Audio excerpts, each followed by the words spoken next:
Écoutez-moi ce doux son qu'on entend. C'est de la pluie. Ça faisait 3 semaines qu'on n'avait pas entendu. Nous sommes le samedi 17 août. Il y a eu 44 hectares de colza de semé. Il me reste ceux sur Striptil et derrière Févrole. J'étais parti. On va dire que la pluie m'a arrêté. On s'est pris 5-6 mm, 5 mm ce matin. Et là, on en reprend un peu. On va voir combien on finit. Au coup, j'ai fait une petite pause. Il me restait à finir le débrief pour le Févrole, Triticale, avoine d'hiver, avoine fourragère et blé dur. On va faire ça.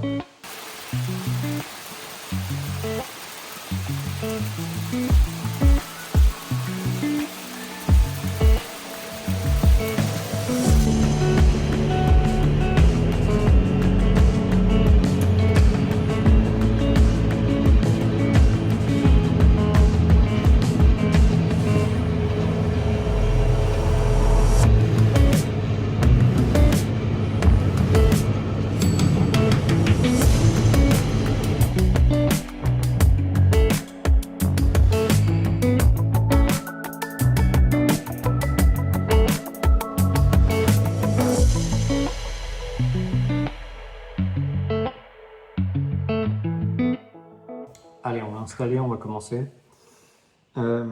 J'ai fait quelques prises de vue, je vais continuer début de semaine prochaine pour la partie colza.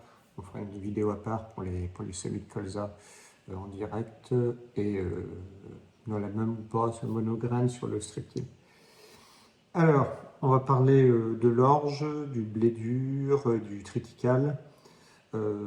Avant, ce qu'il faut mettre en perspective, le blé dur et l'orge, c'est deux cultures que j'avais fait en m'installant, donc en récolte 2017, récolte 2018. Les rendements étaient très très mauvais. Grosse perte par hydromorphie, rendement en berne, donc pas du tout adapté à nos terroirs, il y a des mouillères un peu partout, j'avais arrêté. L'année dernière, je me suis dit, vu que le terroir commence à bien s'améliorer, on avait de moins en moins de zones de mouillère, je me suis dit c'est l'occasion de réessayer. On me dit, bah, tu verras, l'orge quand même, ça décroche moins en rendement qu'en blé en année compliquée, et ainsi de suite. Donc je me suis dit, je vais réessayer. Le blé dur, c'était plutôt pour un atelier pâte qu'on a mis en place, en partenariat avec quelqu'un qui est équipé pour les faire. Et donc je me suis dit, je vais faire un peu de blé dur dans des parcelles que je me suis dit saines. Voilà. C'était pas, on va dire, la bonne année pour refaire ça. On va donner les résultats tout de suite. Alors, au niveau surface, je me suis dit, on repart sur des petites surfaces. Le blé dur, c'était 6 hectares, c'est tout. Et en orge, il y avait à peu près 8-9 hectares en 4 morceaux. En fait, souvent, j'ai mis ça dans des petites parcelles. Pas super niveau productivité, beaucoup de pertes de bois, de haies, de mouillères. Enfin, mouillères, pas tant que ça normalement d'ailleurs. C'était pas des parcelles spécialement humides à l'origine, mais souvent des petites parcelles pas forcément faciles d'accès. Voilà. Donc l'orge sur ces 8 hectares, ça finit à 48 quintaux. Pour rappel, le blé avait fait 50, donc on fait moins de rendement en orge qu'en blé. Date de semis identique. On va aller assez vite sur ces cultures, puisqu'en plus je suis pas sûr de les refaire. En charge, donc dans mes calculs, j'ai pris 48 quintaux, à prix de vente moyen 170 €, ça nous fait un chiffre d'affaires à 820 € à peu près. On a à peu près en charge opérationnelle 360 € quand le blé était à 400. En coût d'intervention mécanique de 175, qui nous laisse une marge brute à 450, mais une marge, quand on retire le coût d'intervention, à 180 € contre 410 pour le blé. Mauvaise pioche. Voilà, alors après, je suis peut-être pas autant le blé, je suis habitué à le suivre, l'orge moins, pour être honnête. La différence de rendement, il y avait beaucoup de zones sans rien. Honnêtement, il y avait plus de pertes en pourcentage. Des parcelles où il manquait quasiment 25%, 20%, ou des zones très claires. Voilà, donc elle n'a pas du tout aimé cet hiver chez nous. Le blé dur, on va basculer vite, parce qu'honnêtement, je ne vais pas m'étaler, ce pas des cultures que je connais très bien, que je compte continuer, donc je donne juste mes résultats bruts, et puis je ne vais pas faire 10 000 commentaires honnêtement dessus. En plus, de par le peu d'impact en surface et sur le chiffre d'affaires, il n'y a pas à tergiverser. Ah si, on va aussi parler de février. Le blé dur, il est où? Il est où? Il est où? Ben, je ne l'ai pas vraiment mis dans mes calculs. Zut. Bon, je ne l'ai pas dans mon tableau. Il a fini, alors lui, encore pire en rendement, il a fini à 32 quintaux.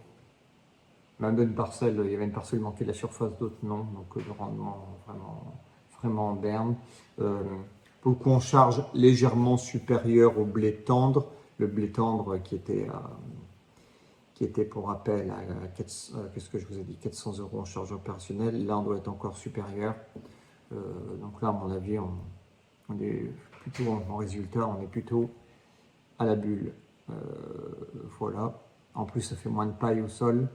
Ça laisse moins de paille pour protéger des UV et pour semer du colza en bonnes conditions. Donc, c'était propre, les parcelles étaient propres, mais c'est quasiment la seule chose qui peut bien. Super. Donc voilà, je vais pas m'éterniser là-dessus. Pareil, je vais pas en refaire. J'ai voulu réessayer, j'ai même pas gardé de semences. En plus, au niveau qualité, c'est très mauvais. Voilà.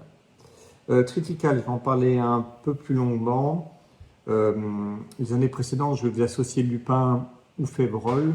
Le triticale, à chaque fois, était plutôt consommé par l'élevage des poulets du frangin. Parce qu'à côté, on fait des poulets de chair. Il y a un atelier poulets de chair où ils sont élevés, élevés sur place, abattus sur place et vendus dans notre magasin en direct sur place. Voilà, donc en filière très courte. Et le triticale entre dans la ration alimentaire. Là, on a fait du triticale en pur d'un site.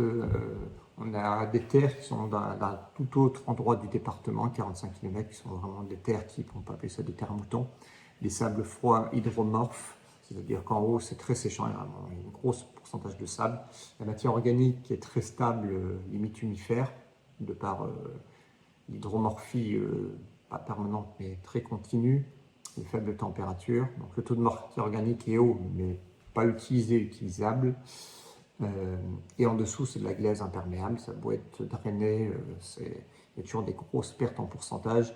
On ne fait plus de blé là-bas depuis des années, je ne me rappelle même pas la dernière fois qu'on ait semé du blé là-bas. Avant, c'était un colza, d'ailleurs. Le colza, l'hiver était très sec, donc l'hiver précédent était sec, ça nous a bien aidé. Là, le triticale, on a perdu une bonne vingtaine de pourcentage de surface, je pense. J'en ai semé 38, je crois, on a récolté 35. Ah ben non, ça fait 10-15 plutôt.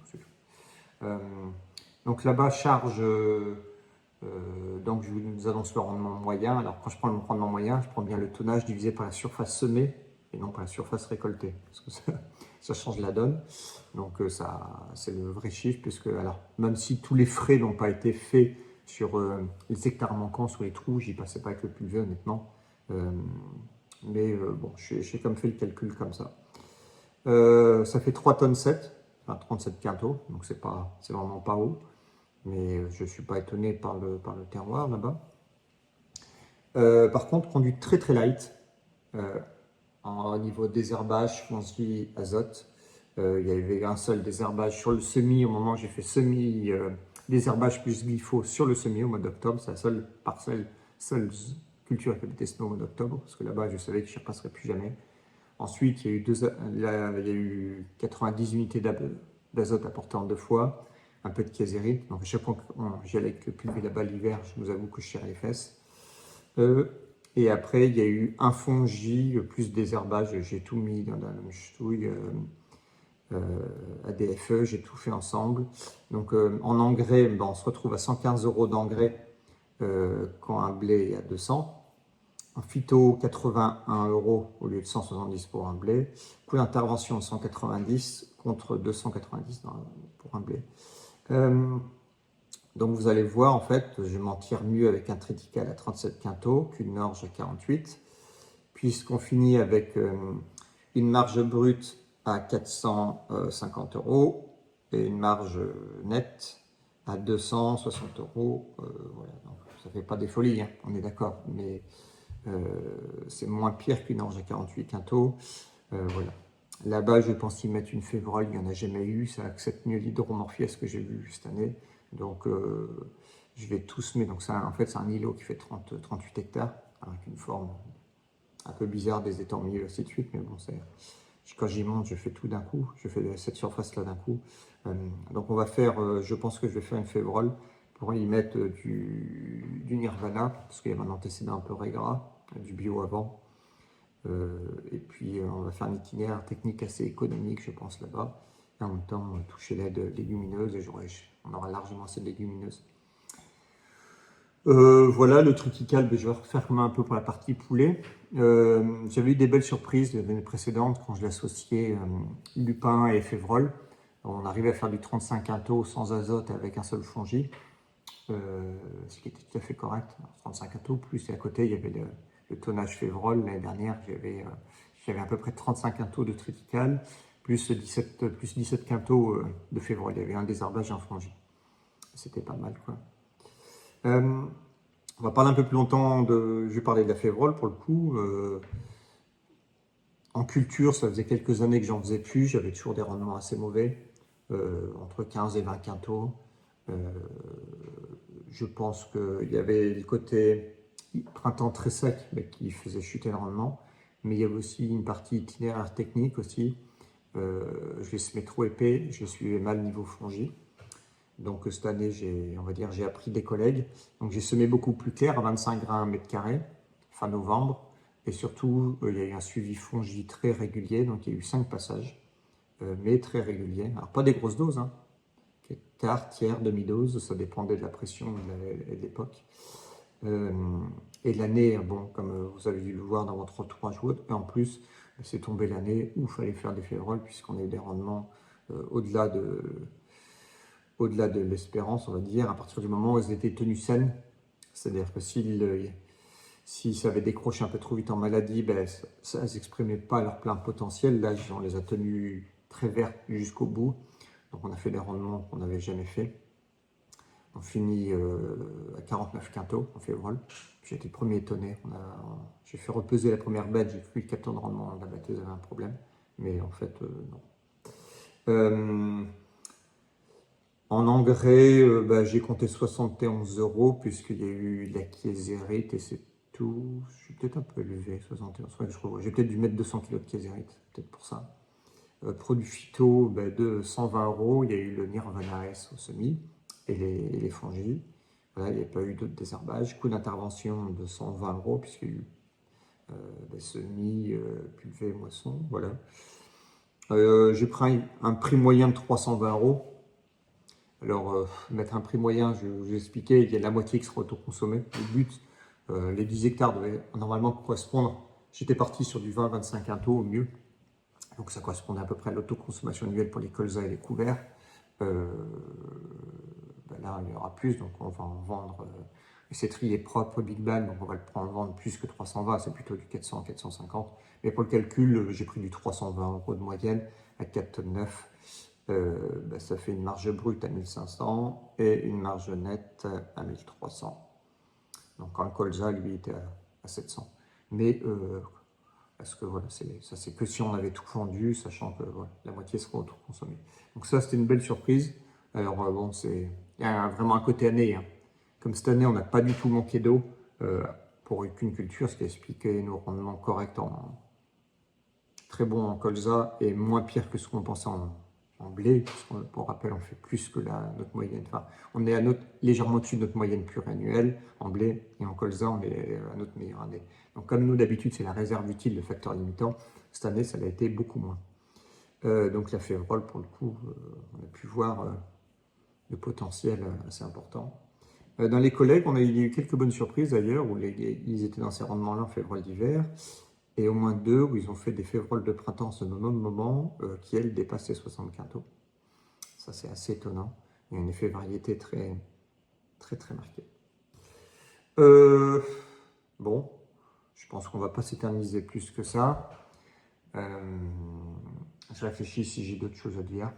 Je pense pas. On se revoit dans pas longtemps pour la partie colza. Allez, salut.